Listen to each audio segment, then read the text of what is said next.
Ya hemos hablado de cómo es el impacto económico de la pandemia a los más vulnerables, a los salvadoreños que viven al día con sus escasos recursos.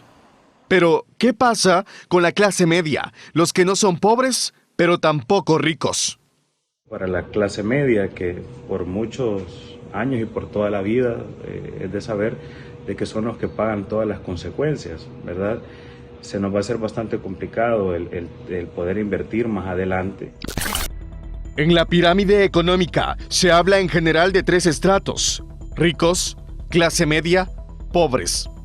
Y actualmente se ha agregado el de la clase media vulnerable. El último informe sobre el país del Banco Interamericano de Desarrollo, BID, advierte que cerca de unos 600,000 salvadoreños podrían regresar a la pobreza por el impacto combinado entre el mismo COVID-19 y las medidas preventivas para controlar la pandemia. Estos se sumarían a los más de 2 millones de salvadoreños que viven pobreza, según la encuesta de Hogares de Propósitos Múltiples 2018. La economista Carmen Aida Lazo nos ayuda a entender el panorama. Es una clase, la clase media, ¿verdad?, contribuye de manera importante a través de sus impuestos, de su pago de IVA, de su pago de renta, y la clase media quiere ver que todos esos pagos que hace el Estado se le regresen en forma de bienes y servicios, ¿verdad? Entonces, se puede comprender, por lo tanto, la molestia que pueda tener la clase media si no ve que hay una correspondencia entre los aportes que dan y lo que reciben, sobre todo en un momento tan crítico. Según la encuesta, el año pasado cerró con 1.3 millones de hogares no pobres, de clase media, que son vulnerables y caen por mucho tiempo sus ingresos. Las previsiones del BID indican que la pobreza podría subir del 26% al 39% en El Salvador. Sin embargo, Carmen Aida Lazo señala que la clase media también es heterogénea y el impacto económico dependerá de cuál es su principal fuente de ingreso. Otra parte de la clase media que tienen pequeños emprendimientos, buscan capital de trabajo, lo que están pidiendo es que haya una reducción de todas las cargas que tienen, ¿verdad? Obviamente, que se les difiera los pagos de impuestos, que puedan tener un alivio a su flujo de liquidez, porque son pequeños emprendedores que también de la noche a la mañana perdieron sus ingresos y no pueden hacer frente a todos sus compromisos. Sabemos que hay un paquete económico, pero un paquete económico pues que obviamente depende de que se consigan los fondos, ¿ve? Entonces, mientras tanto, no se tiene una solución.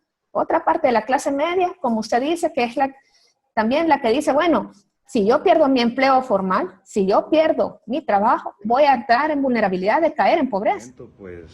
Antonio Reyes es un emprendedor. Señala que si la situación se prolonga, sus condiciones de vida no serán las mismas. Es correcto, va a poner en riesgo alguna finanza nuestra o nuestro estilo de vida.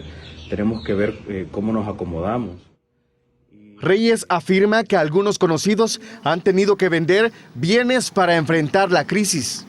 Tuvieron que verse obligados a vender un auto casi que recién comprado para poder mantenerse por lo que va de la pandemia. Actualmente son 2 meses. Los economistas advierten un efecto en cadena.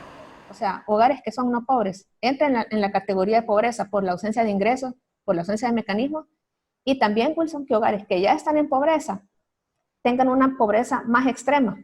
Pobreza extrema, es decir, que caigan en una severidad tal que no puedan cubrir sus necesidades más básicas. Y que no vayamos a tener una pandemia de desempleo, una pandemia de pobreza. El economista Luis Membreño apunta que el gobierno deberá ejecutar un plan que programe la reapertura de la economía al finalizar esta cuarentena. El Salvador fue el primero que cerró, fue el que tuvo la mejor visión para cerrar, y que al final de cuentas todos hemos reconocido que eso fue una buena decisión. Pero ¿cómo es que el que primero cierra es el último que abre? Sí, debería de ser que el que primero cerró es el que menos se afectó y por lo tanto tiene que ser el primero que abra. Pero aquí lo que estamos viendo es que los que cerraron después ya van abriendo paulatinamente su economía. Entonces, la solución es que salgamos del pánico, que deje el presidente de estar generando ese terror en la gente. La pandemia no solo dejará un impacto socioeconómico, señalan los expertos, también tendrá un costo político. ¿Por qué? Obviamente, una población que ve que se deteriora su nivel de vida, su poder adquisitivo, va a ser una población más exigente, más crítica.